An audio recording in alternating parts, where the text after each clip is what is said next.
Bienvenidos al episodio número 11. El día de hoy vamos a hablar sobre una entrevista muy rara que le hicieron a Steve Jobs en 1984. Empecemos. Esto es un poco de contexto antes de empezar con la entrevista. Steve Jobs empezó a construir computadoras con Steve Wozniak, que es el cofundador de Apple, y cuando notó que habían acumulado varias órdenes, Steve vio la oportunidad de negocio en las computadoras personales. El éxito de Apple se disparó muy rápido y Jobs fue durante varios años el millonario más joven en Forbes y uno de los 7 que construyó su propia fortuna. El dinero ni siquiera es la mitad de la historia, especialmente porque no lo gasta de forma extravagante y de hecho afirma tener muy poco tiempo para la vida social. Está en una misión. Las computadoras serán tan comunes como los electrodomésticos de la cocina y tan revolucionarias como el teléfono o el motor de combustión interna. Eso dice Steve Jobs de las computadoras personales y no pudo tener la boca más llena de razón. Después de que la IBM PC dominó el mercado por largo tiempo, los analistas se preguntaban si Apple sobreviviría. Jobs se encargó del departamento responsable del lanzamiento de la Macintosh, que en sus palabras era la última y mejor esperanza de Apple. De lo contrario, IBM dominaría y destruiría la industria. Con toda esa presión encima y después de 3 años, Apple lanza la Macintosh con una campaña de publicidad de $20 millones. Jobs no tiene miedo de gastar en publicidad cuando es necesario. Esta es una de las características principales que comparte con uno de sus héroes, Edwin Land, el fundador de Polaroid. Esto es un poquito de contexto, pero en una fiesta de celebridades, Steve Jobs estaba con un niño de 9 años, enseñándole a usar la Macintosh, en vez de estar con las celebridades que podían crecer a Apple. Al final, un entrevistador le pregunta que si por qué se veía más feliz con el niño de 9 años que con los dos artistas. A lo que él responde de forma casi improvisada: la gente grande me pregunta ¿qué es eso? Pero el niño me pregunta ¿qué puedo hacer con esto? La revolución petroquímica nos dio energía gratuita, energía mecánica gratuita, en este caso. Cambió la estructura de la sociedad de muchas maneras. Esta revolución, la revolución de la información, es también una revolución de energía gratuita, pero de otro tipo, energía intelectual gratuita. Nuestra computadora Macintosh consume menos energía que una bombilla de 100 watts. Puede ahorrarte horas al día. ¿Qué será capaz de hacer dentro de 10, 20 o 50 años? Esta revolución eclipsará la revolución petroquímica y estamos en la vanguardia. En 1985, Steve Jobs veía a futuro y no se pudo haber equivocado menos. Tenía toda la razón. El punto es que la gente no necesita entender cómo funcionan las computadoras. La mayoría no tiene idea de cómo funciona la transmisión automática y aún así saben conducir un auto. Esto es algo que tienen en común muchos empresarios y muchos emprendedores. Es que saben relacionar su producto o lo que están aportando con otras vanguardias tecnológicas históricas. Steve Jobs dice: una computadora es la herramienta más increíble que hemos visto. Puede ser una herramienta de escritura, un centro de comunicación, una supercalculadora, un planificador, un archivador e instrumento artístico, todo en uno. Simplemente al recibir nuevas instrucciones o software. No hay otras herramientas con el poder y la versatilidad de una computadora. No tenemos idea de hasta dónde llegará. Esto es otra cosa que repite mucho Steve Jobs. Él sabe que está en la vanguardia de algo muy grande, muy bueno, un impacto increíble para la sociedad humana, pero no tiene idea de hasta dónde pueda llegar. Es algo que se repite mucho durante esta entrevista. No tengo idea de cuáles sean los límites de la computadora, no sé hasta dónde va a llegar, solo sé que lo que estamos haciendo es el inicio de algo muy grande y muy bueno. Se compara a sí mismo con otro de los grandes. Hace 100 años, si alguien le hubiera preguntado a Alexander Graham Bell ¿qué vas a poder hacer con un teléfono?, no habría podido predecir las formas en que el teléfono afectaría al mundo. Recordemos, viajemos un poquito más atrás en el tiempo a cuando se inventó el telégrafo. El telégrafo era un aparato que te permitía mandar mensajes de San Francisco a Tokio en una tarde. El problema, necesitabas saber unos métodos, unas técnicas para poder mandar mensajes. Tenías que saber código Morse, unos lenguajes no muy fáciles de entender y en promedio le tomarían a una persona normal 40 horas para aprender a usarlo y mandar un mensaje. Ahí es cuando llega el teléfono y reemplaza el telégrafo. Muchos decían, hay que poner telégrafos en cada cubículo de todas las oficinas en los Estados Unidos. ¿Qué hubiera provocado eso? Nada, porque la gente no se hubiera tomado el tiempo para aprender, no hubiera tomado esas 40 horas para aprender a mandar un mensaje y entonces la función del telégrafo hubiera sido inútil. Sin embargo, después llega el teléfono y el teléfono, ¿qué tiene de mágico? La función es la misma. Mandas un mensaje de San Francisco a Tokio en una tarde. La diferencia es que la gente ya sabía usar el teléfono. teléfono. Nomás agarras la caja y hablas. Es todo lo que tenías que hacer. Y Steve Jobs compara la computadora de IBM con el telégrafo y la Macintosh con el teléfono. La misión de Steve Jobs no era nomás mejorar la computadora, sino hacerla amigable para todos los usuarios. Algo que sea intuitivo, que se vea bien, placentero para los ojos, lindo, artístico. Esa es la magia de la Macintosh, que tristemente fue un fracaso total. Despidieron a Steve Jobs, pero cuando vuelve con la iMac. Pero ya no nos vamos a meter en eso. Un detalle muy significativo aquí es que con la Macintosh introdujeron el mouse. El mouse antes de la Macintosh no era una cosa, no existía. Te movías con códigos. Le decías a la computadora, muévete 15 píxeles hacia el sur y después con una inclinación de 15 grados hacia el noroeste. Así se movían en la pantalla, en la interfaz de la computadora. Pero Steve Jobs y el equipo de Apple diseñaron una manera muchísimo más intuitiva y humana de moverte a través de la computadora. Cuando estás platicando con una persona y tienen una mancha en su camiseta, no les dices, tienes una mancha a 15 centímetros del sur de tu cuello y con una inclinación de que no, así no se lo dices. Le dices, tienes una mancha ahí nace el mouse. Es una manera muchísimo más natural y acorde a la intuición del ser humano, que me parece increíble. Yo no tenía idea de eso. Los críticos de Apple menospreciaban el precio y la incompatibilidad. Jobs responde que el precio refleja el esfuerzo de producción. Cuando los costos de producción bajen, también lo harán los precios.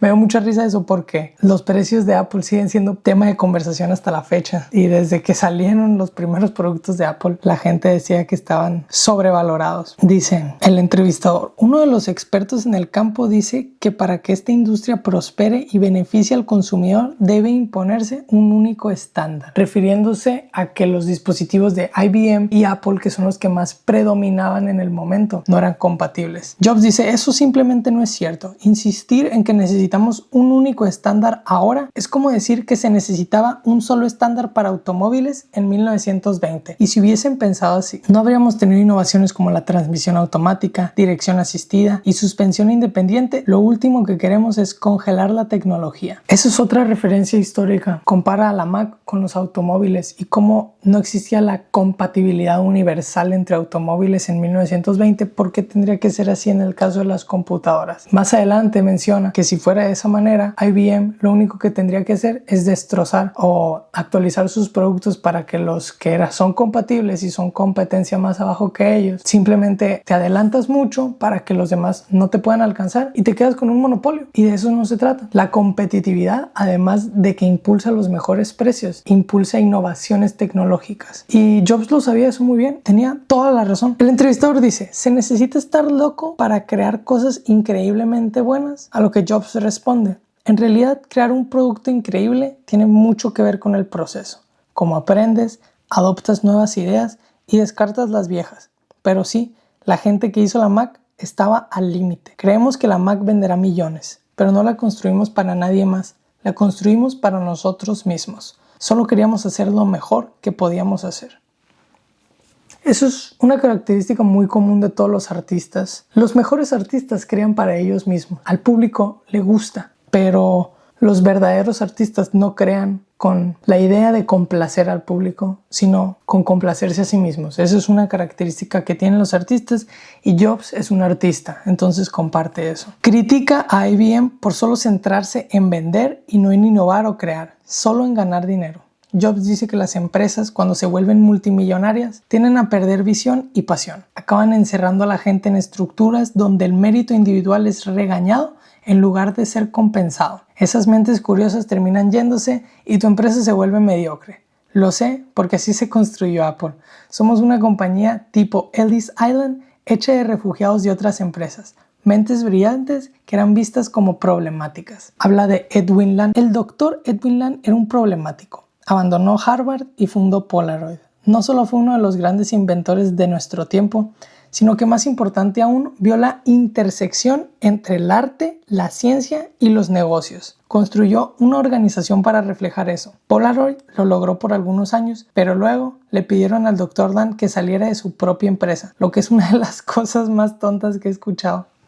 Puedes ver la similitud entre su héroe y él mismo. En Apple la gente trabaja jornadas de 18 horas. Atraemos un tipo diferente de persona. alguien que realmente quiere meterse hasta arriba y dejar una pequeña huella en el universo. Ni tú ni yo fabricamos la ropa que usamos, no producimos ni cultivamos la comida que comemos, usamos un lenguaje desarrollado por otros, utilizamos matemáticas de otra sociedad. Rara vez tenemos la oportunidad de devolver algo al acervo colectivo. Creo que ahora tenemos esa oportunidad y no sabemos a dónde nos llevará. Solo sabemos que hay algo mucho más grande que cualquiera de nosotros aquí. Esa era la visión que tenía Steve Jobs con Apple y con la Macintosh. Es aportar algo a la historia. Como ya menciona, utilizamos ropa que nosotros no fabricamos. Hablamos un lenguaje que nosotros no hicimos. Usamos todo en nuestra vida fue hecho por el pasado. Claro, ha habido innovaciones tecnológicas, pero un aporte significativo a la historia de la sociedad y a la civilización ocurre rara vez. Y Steve Jobs lo vio con la computadora personal y fue lo que hizo. La misión de Jobs era llevar a Apple a los pequeños negocios, a las pymes, por así decirlo. No a las corporaciones del Fortune 500, sino a las personas. El Fortune 500 es un índice. Es un índice que sigue a las 500 empresas que mejor les va en los Estados Unidos. Y todas esas empresas ya las tenía IBM. Entonces Jobs decide tomar un acercamiento distinto, decide ir por los negocios pequeños, porque dice que Apple no es de las corporaciones grandes, Apple es de la gente, Apple es de las personas. Su objetivo no era solo vender mucho, sino cambiar el paradigma de la computadora, algo liberal y artístico, sin menospreciar la eficiencia y la tecnología. Innovar la forma de comunicarse. Las grandes compañías ya estaban dominadas por IBM. A simple vista, Apple tenía todas las de perder, todas. Pero actualmente Apple es una de las 3 compañías más importantes de los Estados Unidos y está valorada 12 veces más que IBM. O sea, el valor de Apple es 12 veces mayor al de IBM. Eso se me hace una locura. Más que nada porque era el que iba a perder supuestamente. Las probabilidades estaban en su contra en estos tiempos y ahorita vale más de 12 veces su competencia más grande en esos momentos. Jobs dice, creo que la escala del negocio se ha vuelto tan grande que será muy difícil para alguien lanzar algo nuevo con éxito. A lo que le preguntan, ¿ya no habrá más compañías de 1,000 millones nacidas en garajes? Jobs dice, no. Me temo que no en computadoras. Y eso pone una responsabilidad en Apple, porque si va a haber innovación en esta industria tendrá que venir de nosotros. Es la única forma de competir con ellos. Si avanzamos lo suficientemente rápido, ellos no podrán alcanzarnos. Aquí Jobs se equivocó, hasta los más grandes se equivocan. Dijo que ya no iban a existir compañías en un garaje de 1,000 millones de dólares, por lo menos en computadoras. Y un año después de esta entrevista, Michael Dell empieza su empresa de las computadoras Dell, D-E-L-L. Pero tenía razón, innovación era necesaria. Y Apple brindó eso, Michael Dell brindó eso, IBM se quedó atrás. Algo a tomar en cuenta es que Steve Jobs era adoptado. Su padre adoptivo era un maquinista, capaz de arreglar cualquier cosa, desarmar electrónicos y volverlos a armar. De ahí nació el interés de Jobs por los aparatos. Pronto él también pudo hacerlo. Además, trasladaron a su papá a Palo Alto, en el Valle, cuando tenía 5 años. Ese valle se convertiría en Silicon Valley, o el Valle de Silicon. Pero le voy a decir Silicon Valley porque suena bien raro, Valle de Silicon. Un contexto histórico, miren, aquí les va. Antes de la Segunda Guerra Mundial, Bill Hewlett y Dave Packard crearon una empresa innovadora de electrónicos, Hewlett Packard, o HP. Luego, en 1948, la compañía Bell inventó el transistor. Uno de sus coinventores, William Shockley, regresó su natal Palo Alto y fundó una empresa trayendo consigo físicos y químicos. Con el tiempo se crearon varias empresas competitivas como las flores que se esparcen semillas por doquier cuando les soplas. Así nació el Valley. Además, Silicon Valley está estratégicamente posicionada entre 2 de las mejores universidades de los Estados Unidos, Berkeley y Stanford, atrayendo naturalmente mentes brillantes. Para mostrar la importancia de las circunstancias o suerte, un vecino de Jobs era ingeniero en Hewlett Packard. Le enseñó mucho y solía llevar un grupo de 10, incluido Jobs, a HP. La primera computadora que vio fue ahí a los 12 años y la deseó con todas sus ganas.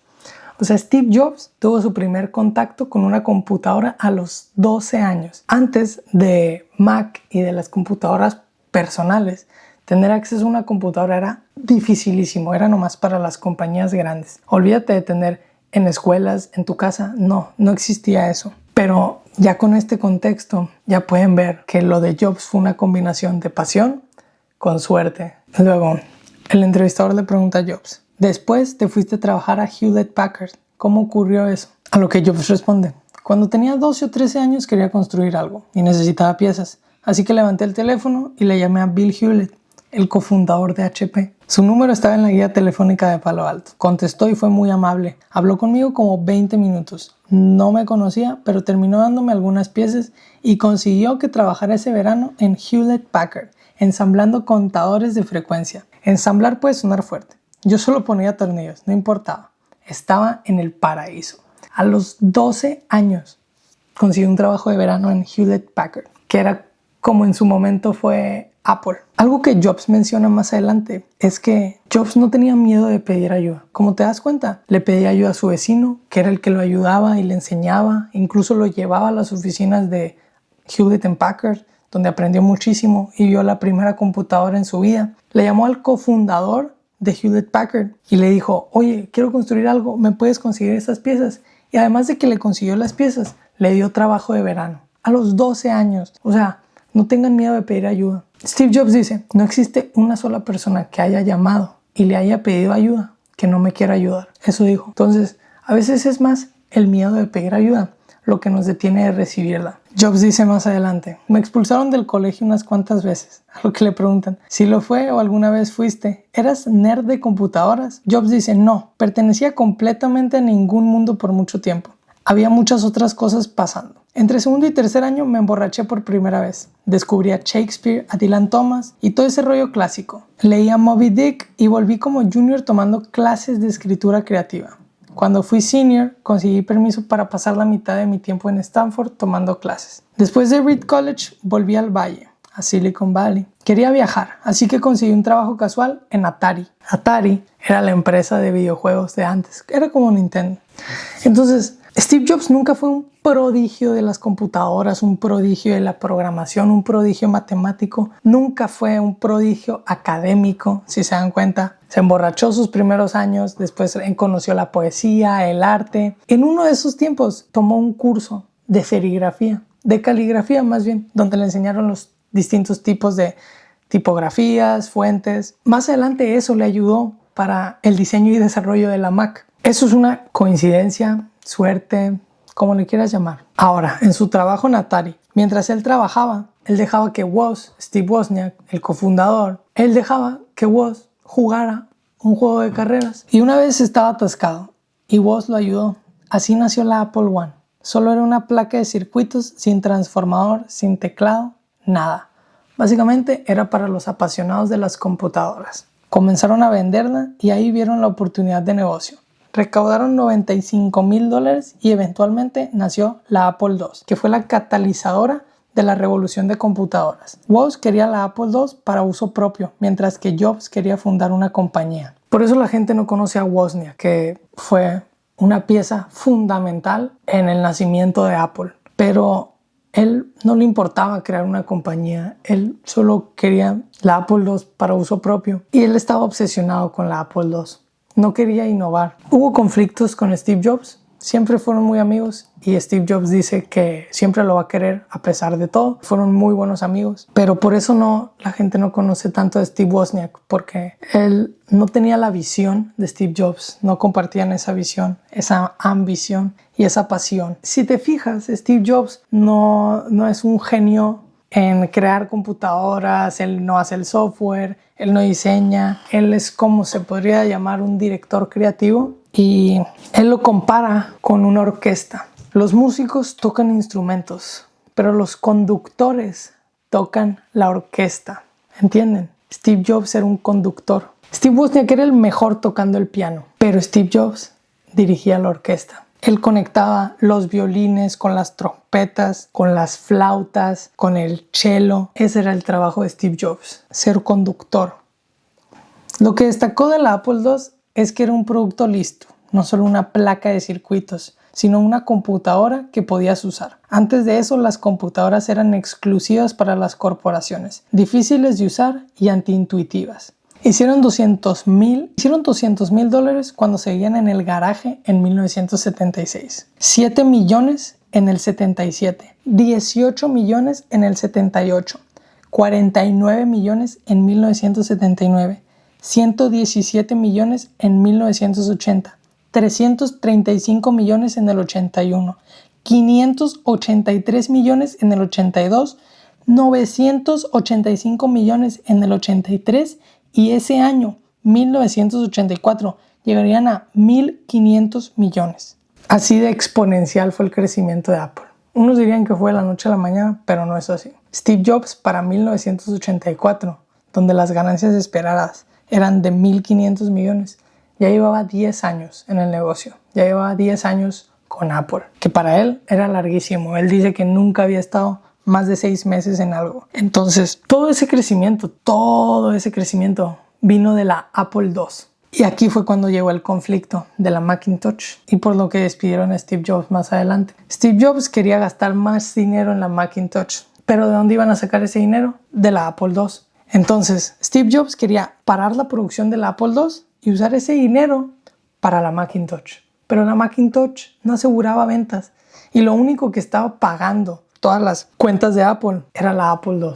Ante este conflicto, el CEO de Apple, John Sculley, que antes era el CEO de Pepsi, se lo presentó al consejo o a los inversionistas y la mesa votó que Steve Jobs se saliera de su propia empresa, fundó otra empresa. Bueno, esa es historia para otro día, pero después despiden a John Sculley cuando Apple se estaba bajando en picada. Steve Jobs llega a Apple otra vez y sacan la iMac y el resto es historia. Esto que les voy a comentar es algo que dijo Steve Jobs acerca de que se enteró de que el ejército o los militares estaban usando una Apple II para localizar armas nucleares en Europa. A lo que Steve Jobs tuvo que decir esto. Lo cierto es que las herramientas siempre se usarán para cosas que no nos parecen agradables y al final es la sabiduría de la gente, no de las herramientas, la que determinará si estas cosas se unen de manera positiva y productiva. Esto me recordó mucho a la discusión que hay actualmente sobre la inteligencia artificial, que al final del día las herramientas no dependen de ellas mismas para determinar si son positivas o si afectan al ser humano.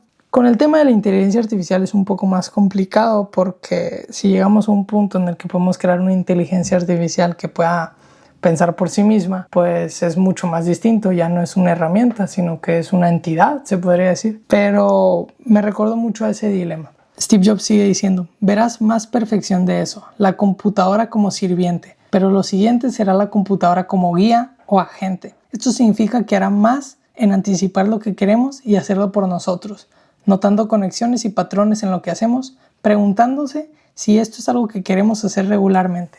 Por ejemplo, el concepto de disparadores. Podemos pedirle a nuestras computadoras que monitoreen cosas por nosotros y cuando ciertas condiciones ocurran, actúen y nos informen después. Eso ya existe ahorita. Los agentes, todas esas automatizaciones que son variaciones de la inteligencia artificial ya existen. ¡Qué visionario! 1985 cuando Steve Jobs hizo esta entrevista. El entrevistador pregunta, pensando en tu éxito, ¿alguna vez llegaste al punto de golpearte la cabeza y preguntarte qué estaba pasando? Después de todo, fue prácticamente de la noche a la mañana. Jobs dice, solía pensar en vender 1 millón de computadoras al año, pero era solo un pensamiento.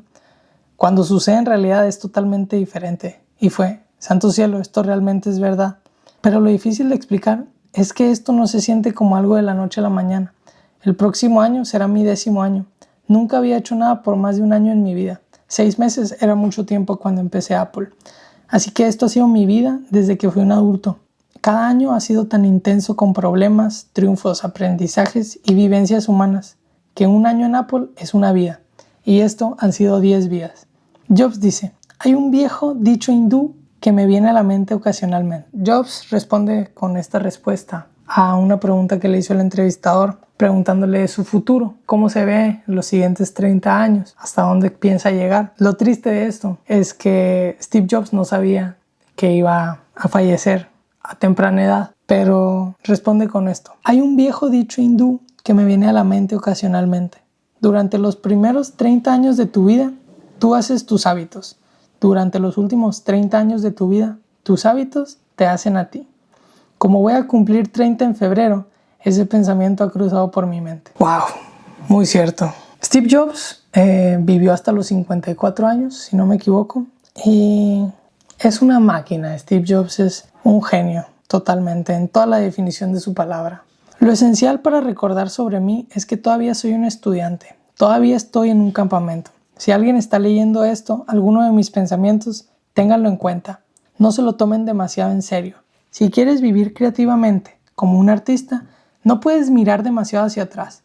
Tienes que estar dispuesto a desechar lo que hayas hecho y quien hayas sido. ¿Qué somos de todas formas? La mayoría de lo que pensamos que somos es solo un conjunto de gustos y aversiones, hábitos y patrones. En el fondo, somos nuestros valores y las decisiones y acciones que tomamos. Por eso, es tan difícil dar entrevistas y estar a la vista, mientras creces y cambias. Cuanto más el mundo trata de reforzar una imagen de ti que cree que eres, más difícil es seguir siendo artista. Por eso muchas veces los artistas tienen que decir adiós, me voy, y vuelven en 3 años. Hay un consejo que Kobe Bryant en su momento le dio a Giannis Antetokounmpo: sé un niño, sé un niño. ¿Y a qué se refería Kobe Bryant con esto? Se refería a mantente curioso, mantente creativo. Eso es, sigue aprendiendo, nunca lo vas a saber todo, y eso es una característica muy, muy importante que comparten artistas, deportistas, genios. Steve Jobs lo dice aquí, él es un estudiante, él sigue aprendiendo.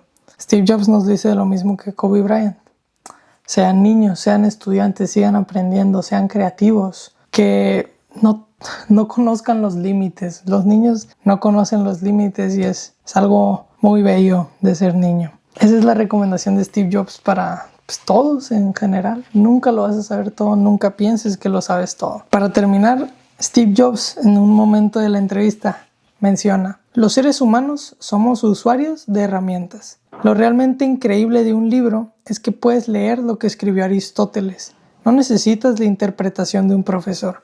Puedes leer exactamente lo que escribió Aristóteles. Esa transmisión directa de pensamientos e ideas es una de las bases clave de por qué estamos donde estamos, como sociedad. Pero el problema de un libro es que no puedes preguntar directamente a Aristóteles. Creo que uno de los potenciales de la computadora es capturar los principios fundamentales de una experiencia, que básicamente es lo que se puede hacer con inteligencia artificial. Puedes entrenar una inteligencia artificial para que sea Aristóteles y preguntarle cosas, que esa es mi intención para más adelante con este podcast, hacer historias así de fundadores como Steve Jobs, Edwin Land, Todd Graves, Walt Disney, todas esas personas que influenciaron en la historia del ser humano y que tienen lecciones de todo para nosotros aprender de ellas. Crear como una base de datos y una inteligencia artificial entrenada para que le puedas preguntar qué pensaría Walt Disney de esta situación, qué haría Steve Jobs en mi posición. Que eso es más a futuro, pero ojalá sea más temprano que tarde. Y me gustaría terminar con algo que Jobs dijo en la entrevista que me parece increíble. Mis cosas favoritas en la vida son los libros, el sushi. Y mis cosas favoritas en la vida no cuestan dinero. Está muy claro que el recurso más precioso que todos tenemos es el tiempo. No podría estar más de acuerdo con Steve Jobs. Steve Jobs, gente, revolucionario, visionario. Cambió la historia con Apple, cambió la historia de Apple. No hay nada más que decir. Este tipo lo hizo todo, no se terminó de graduar, se emborrachaba, no era prodigio académico, todo lo que nos destinaba al éxito. El éxito académico no significa todo, no es lo más importante. Influye, como todo en la vida, pero no es un factor definitivo de tu futuro. Entonces, si hay algo que es un factor definitivo para el éxito, es la única manera de llegar al éxito, o lo que tú piensas que es éxito, y hacer cosas grandes en la vida, es haciendo lo que para ti es trabajo digno. Es lo que para ti te gusta. Si tú encuentras ese algo que te gusta, va a ser muy fácil hacerlo bien y va a ser muy fácil mejorar. Te va a gustar. Ahí es cuando verdaderamente te enamoras del proceso. Entonces, nos vemos en el siguiente episodio. Si quieren, pongan ahí en los comentarios de quién les gustaría ver alguna entrevista, alguna biografía. Tengo planeado leer la biografía de Abelardo L. Rodríguez, una de las personas más influyentes en la historia de Hermosillo. Díganme si eso es algo que quisieran ver. Y por lo pronto no hay más que decir. Compártanlo si les gustó. Apoyarían mucho al canal porque A mí me gusta hacer esto y lo único que me va a poder permitir seguir haciendo esto más a futuro es que el canal crezca, es que el podcast crezca y poder vivir algún día esto. Esa es la intención. Nos vemos en el siguiente episodio. Bye, nómadas.